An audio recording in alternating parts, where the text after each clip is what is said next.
Hello everyone and welcome to Sinful Gaming. I hope you're all doing well, I hope you're all staying safe, and most of all, I hope you're all fighting that war against the Grey. Today's video, I'm going to start collecting Age of Sigmar with 3 box sets. We're going to look at the Soulblight Gravelords, and we're going to look at 3 particular box sets that you can buy nice and cheap for a bunch of discount on most of the models inside of these box sets, and build yourself a 1000-point army straight out of these box sets.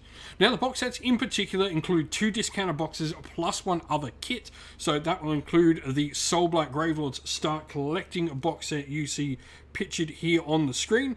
It'll also include the Vangorean Shamblers Regiment of Renown box set, which is soon to come out from Games Workshop, and a Vangorean Lord box set as well. Now, if you feel like this is the army for you, we're going to do a sample army list at the end of the video as well, after we've gone through all the particular box sets, talked about the models inside of them, and what they sort of do on the tabletop briefly. And so, we're going to start with the Soulblight Gravelords Start Collecting box set. And first model we get in this is the character, which you can actually only get inside this box set. That's the White King on Skeletal Steed. Now, their abilities are Deathly Charge, where after this model makes a charge move on a 2+, an enemy unit within 1 inch of it will suffer D3 mortal wounds. And it's got the Lord of Bones command as well, where you can pick a friendly Death Rattle unit wholly within 12 inch. Until the end of the phase, you can reroll hit rolls of 1 for attacks made with melee weapons by that unit. So, a pretty nice little buff. Other than that, he's got, D3 damage on his Tomb Lance with 3 attacks at 3/3 to range 1, and some extra attacks with the hooves and teeth from his Skeletal Steed as well.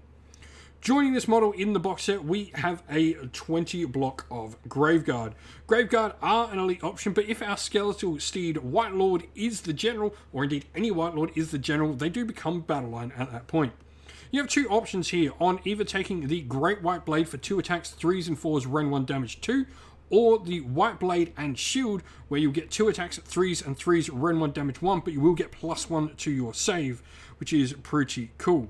Now, you've got cursed weapons, where regardless which weapon you do, every time you roll a 6 to hit wound with these attacks, you'll do a mortal wound in addition to any other damage. So, some nice mortal wound damage coming out. For me, I think this really, when you've got the same amount of attacks, you're probably going to get more through. I think giving them a nice defensive buff, so they can receive something like all out attack themselves, or get rerolls to wound on them from the White Lord is pretty nice as well. Now, we then have a unit of Black Knights. These are definitely, an interesting unit. I think they've got a decent amount of wounds for what you're paying for them points-wise. 2 wounds, 5 up save.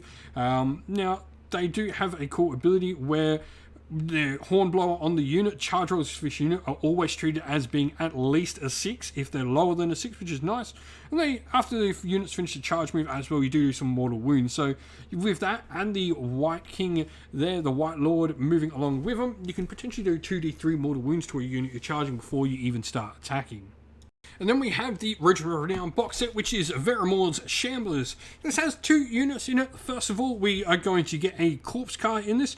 This can be built with either a Balefire Brazier, which will give you the ability to subtract 1 from the casting rolls of enemy wizards within 18 inch, and subtract 1 from wound rolls from melee weapons from enemy units that are within 9 inch of this model. Or you can choose to go with the Corpse Cart with Unholy Lodestone, which I think is my preferred option. +1 casting rolls for friendly Soulblight Gravelords units within 12 inch. And you add 1 to the save rolls for attacks that target the Deadwalker zombie units wholly within 12 inch. The particular unit, I like that one, is because you're going to have a unit of Deadwalker zombies, which are a true battle line unit for the army. Crude weapons and infectious bites, 1 attack, 5/5s, no rend, damage 1, and they don't actually have a save, though they do get a 6+ save thanks to that Corpse Cart. You do have the Newly Dead ability, where if a modified hit roll for an attack is a 6, it'll do a mortal wound and the attack sequence will end. In addition, at the end of the combat phase, you roll a dice for each model slain by wounds inflicted by this unit's attacks in the phase, and on a 2+, you add a Deadwalker zombie to the unit, though you can't exceed the starting numbers of models in the unit. So just something to be aware of when using those rules. And so lastly, we have just a Vangorean Lord. This is, a single model box set. There's no discount on this model, though you could easily go to a independent retail. Lots of them over stores will offer 10%, 15%, 20, 25% even for some places. Definitely get out, support your local stores, and you'll probably find yourself a discount on some Warhammer models. And indeed, even on the box sets that already are discounted by Games Workshop, you'll find discounts on them again from your friendly local independent game store. Now, the Vangorean Lord himself is a monster character that we have access to. This actually can be built as a named character called Lauka Vi, though I don't recommend that to begin with. For me, the Vangorean Lord, he's going to provide us with some cool power. So, he is a monster, but he's not a behemoth, so something just to consider there as well. He doesn't take up any behemoth slots. Big thing, this thing packs out some decent heat. 10 wounds on a 3-up save. You've got 4 attacks, 3 threes, round 1 damage 2 with its Nightmare Saber. The Gore-Drenched Talons add another 3 attacks at 4 threes, round 1 damage D6. And the Impaling Talons D6 attacks, 4 4s, no rend damage 1. Now, the Undeniable Impulse at the start of your hero phase, you need to roll a dice for this model. If the roll is equal to or less than the number current battle round, to next hero phase, this model can run and charge. However, it can't use command abilities. Now, the Hunger allows it to heal when it kills stuff. It's a level 1 wizard, can cast and unbind 1 spell per turn. And it's Colorotted Deluge, where you add 1 to wound rolls for attacks made with melee weapons that target an enemy unit of your choosing. You've got a command ability called Festering Feast. This model can issue the command at the end of the combat phase. It can only be added and received by a friendly Soulblight Gravelords unit and made any attacks and destroyed any enemy units. You can heal up to D6 wounds allocated to that Soulblight Gravelords unit. It's pretty good on himself mostly. Now, we then have the other options you can take on this model. Lauka Vi is a named character you can build with it, and she does provide you, with some nice little additional abilities on top of your regular Vangorean Lord there. So you do have the Champion of the Avangori, where if this model makes a charge move, you can pick an enemy unit within 1 inch of her after she's finished the charge and roll a number of dice equal to charge. 5 up, she'll do some mortal wounds. She's got her own spell as well, Death's Downpour, where if successfully cast, charge rolls made for enemy units within 12 inch are halved. Really nice, good supporting abilities. And so here we have our sample army list. Now, we've gone for Legion of Blood with our sub-faction here for the Soulblight Gravelords. And the reason we've gone for this, first of all, is it's going to make our Black Knights battle line. So really it was a choice between, do we want to try and get the Vangorean Lord here as our general? If he's our general, we need another battle line unit option. So this was how we got it. But also, it does have some benefits. If an enemy unit fails a battle shock test within 3 inch of any Legion of Blood vampire, so our Vangorean Lord, they'll lose an additional D3 models.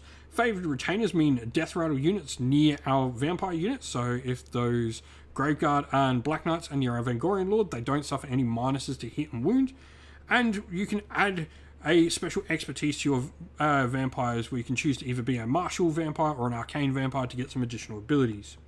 Now, we've gone with Sanguine Blur for the command trait. This allows us to get a pile-in of an extra 3 inch for units holding 12 inch of our general, which is pretty cool. This can really help get a big block of Graveguard in nice and tight.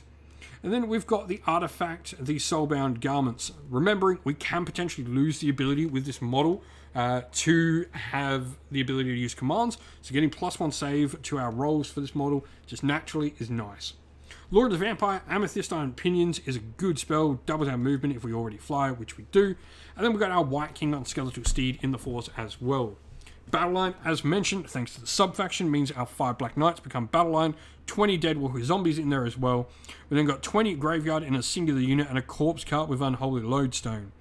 Everything is wrapped up in a singular battle regiment here, meaning we've got a 1-drop force, 30 points under, good chance we're getting that Triumph for Inspired at +1 to wound, 73 wounds, 1 reinforced unit, and as mentioned, 1 drop.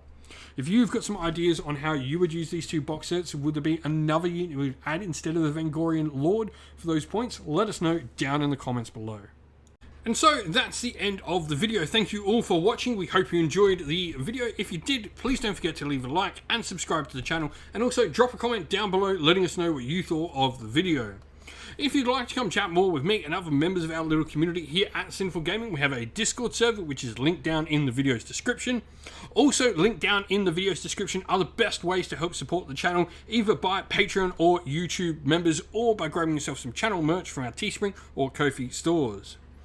As a special thank you to all our Patreon and YouTube members, we'd like to give them all a shout out for their amazing support. So thank you to our Patreons, Christian Weir, Soren, Kenny Lowell, Outer and Shot First, Andrew Bowen, The Rising Ape, Q Dynamic, Anthony B, JJ Austrian, Average Wargamer, Domir, Mark Harvey, James Cater, Benjamin Swallows, Red Martin, Iron Grinch, Nicholas Conomos, Colorblind Magic, Daniel Etherington, and Andy C. And a special thank you to our YouTube members Green Roots Gaming, Ronya, Lockloric, The Johnny84, David Ellsworth, Wolfric Nick, Broken Chef, Ariana Edwards, Revenar, Pink Nico 5, Robin Mankiller, Monty's Tabletop Terrain, John Castle, Davis Weird, James South, James Tillman, and Dylan Areno.